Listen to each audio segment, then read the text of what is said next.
Picture this. It's 2 a.m. The world outside is asleep. But your mind? It's wide awake. Replaying headlines, scrolling memories, chasing every what if your imagination can create. You think of global unrest. You think of the economy, the future, the planet. Every thought sparks another, an endless chain of anxiety. Sound familiar? In an age where information never stops, anxiety has become the background noise of existence. Youth anxiety has skyrocketed. Protests call out a dystopian future. People feel powerless in the face of chaos. But what if I told you that one man, 2,000 years ago, faced the same feelings and conquered them? His name was Lucius Annaeus Seneca, a Roman philosopher, a statesman, a man who lived surrounded by tyranny, war, exile, and death, and yet somehow remained unshaken. Welcome to the Stoic Warlord channel, where we'll uncover how ancient Stoic wisdom can calm your modern storm. If you're ready to stop drowning in what-ifs, hit that like button, subscribe, and let's begin. Who was Seneca? Seneca wasn't born into peace. He entered the world around 4 BC in turbulent Rome, a world of political murders, exiles, and imperial excess. He rose to power as advisor to Emperor Nero, one of the most dangerous men in history. He was exiled, slandered, and eventually ordered to take his own life. Yet he met death with the same composure he preached. Through his writings, Letters from a Stoic, on tranquility of mind, on the shortness of life, he left behind more than philosophy. He left a blueprint for serenity in a collapsing world. He didn't escape chaos. He mastered himself within it. And that's what we'll explore today. 5 Stoic secrets Seneca used to dissolve anxiety. Secrets that work just as powerfully now as they did in Nero's Rome. Section 1. Anchor yourself in the present moment. The antidote to future fears. Seneca wrote, "True happiness is to enjoy the present without anxious dependence upon the future." In our age of constant headlines, this might be the most radical act possible, to live right here, right now. Anxiety thrives on time travel. Your body is in the present, but your mind, it's in tomorrow's headlines, next month's bills, or next year's fears. Seneca understood this long before psychology existed. In Letter 5, he wrote, "Wild animals run from the dangers they actually see, and once they have escaped them, worry no more. We, however, are tormented alike by what is past and what is to come." The Stoics called this the disease of the imagination, and Seneca's cure was simple but revolutionary.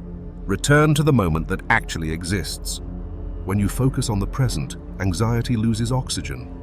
You realize most fears are projections, ghosts of the future that never arrive. Modern psychology confirms it. Cognitive studies show that anxiety spikes when attention drifts from present sensations to imagined outcomes. But when we ground ourselves, breath, sound, texture, temperature, the nervous system relaxes. A split screen, left, chaotic scrolling. Right, a man sitting in stillness, eyes closed. Try this Stoic habit. Whenever your thoughts spiral, perform a present scan. Pause. Name 5 things you can see, 4 you can hear, 3 you can feel, 2 you can smell. But within 5 minutes of grounding myself, the panic faded. Not because the situation changed, but because my perception did. Seneca would smile at that. He'd remind us that peace doesn't depend on silence in the world, only silence within. This next secret is the heart of Stoic resilience, premeditatio malorum, the premeditation of evils. Prepare yourself in advance for what you fear. Instead of avoiding worst-case thoughts, he faced them. He visualized loss, hardship, illness, even death, until fear lost its edge. But to Stoics, it was liberation. By confronting the worst in your mind, you stop being ambushed by it in life.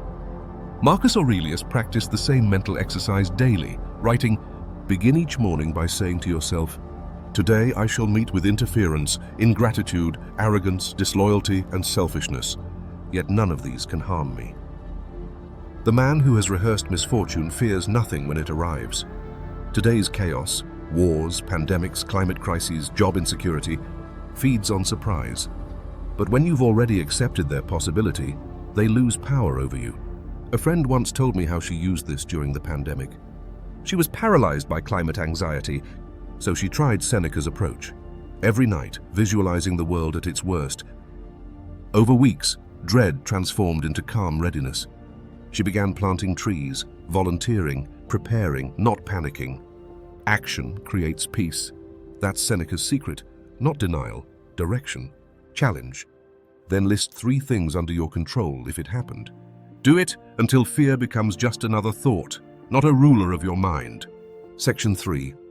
Master the dichotomy of control, freedom from the uncontrollable. Seneca didn't coin this Stoic law, Epictetus did. And that's what makes his wisdom unshakable. We suffer more often in imagination than in reality, Seneca said. What's the point of crossing a bridge before you reach it? He meant this. The anxious person suffers twice, once in fear and once in the event itself. When we try to control the uncontrollable, world politics, markets, people's opinions, we surrender our peace to illusions. Seneca's remedy was deliberate focus. You can't control the global economy, but you can control your spending, your reaction, your effort. But you can stop adding hatred to the noise. Every time you redirect energy inward, you reclaim a small piece of freedom. In a world of infinite data, this principle is sanity itself. Control what you can, accept what you can't, and find serenity in the difference. Try journaling like Seneca did. Write down your worries, label them mine or not mine. The ancients didn't have CNN or TikTok, but they had the same human heart. Prone to distraction, obsessed with control, and Seneca's voice still echoes, he suffers more from imagination than from reality. Section 4. Tame the imagination.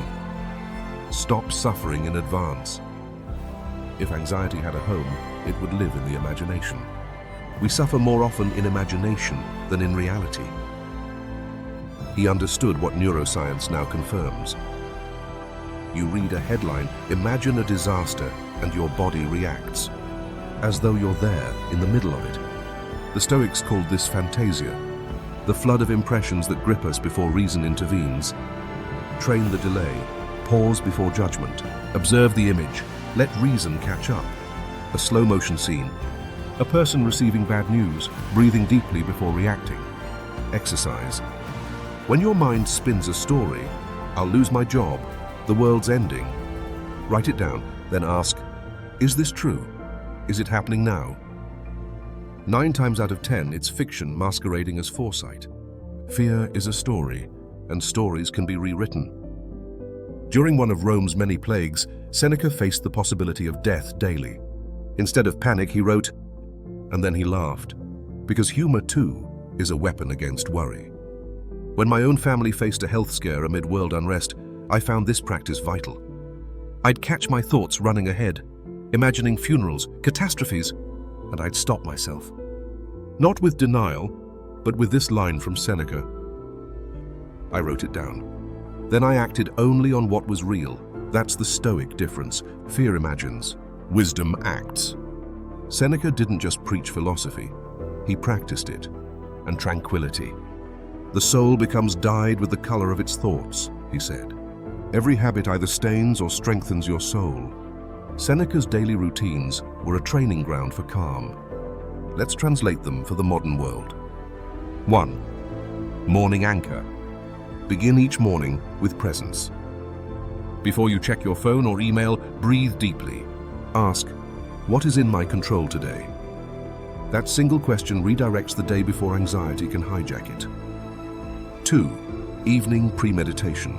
At night, review your fears. Visualize possible difficulties.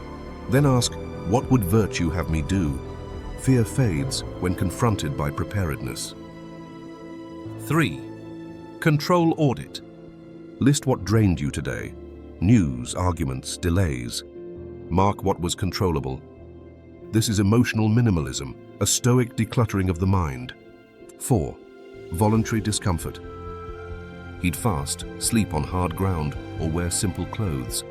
Not for pain, but for perspective. He wrote, set aside a certain number of days during which you shall be content with the scantiest fare and coarse clothing, saying to yourself the while, Is this the condition I feared? Try your own version. Skip luxuries for a weekend. You'll discover that life's essentials are few, and that you can endure more than you think. 5.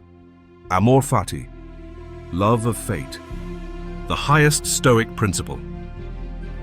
Don't just accept fate, love it.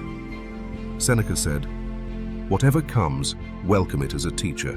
When the world seems cruel, remember, every event is either an obstacle or an opportunity. And you decide which it becomes." Over time, these practices create philosophical muscle memory. You stop reacting and start responding. You stop fearing and start living. Seneca believed the greatest power was tranquillitas animi, tranquility of mind, but the ability to stand still within them. Conclusion: finding peace in the storm. Seneca lived through plague, political madness, exile, and ultimately death by his own hand. And yet, his writings are filled not with despair, but serenity. He reminds us that peace is not granted by circumstance. If he could find calm in Nero's Rome, you can find calm in the digital age. Let's recap his 5 secrets. Peace lives in today. Premeditate evils, rehearse hardships until they lose their sting. Tame the imagination, stop suffering in advance. Seneca once wrote, "It is not that we have a short time to live, but that we waste much of it."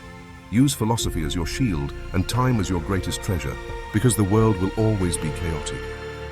But you can choose calm within it. If this message spoke to you, share it. Like, subscribe, and tell me in the comments, which of Seneca's practices will you begin today? Until next time, stay grounded, stay stoic,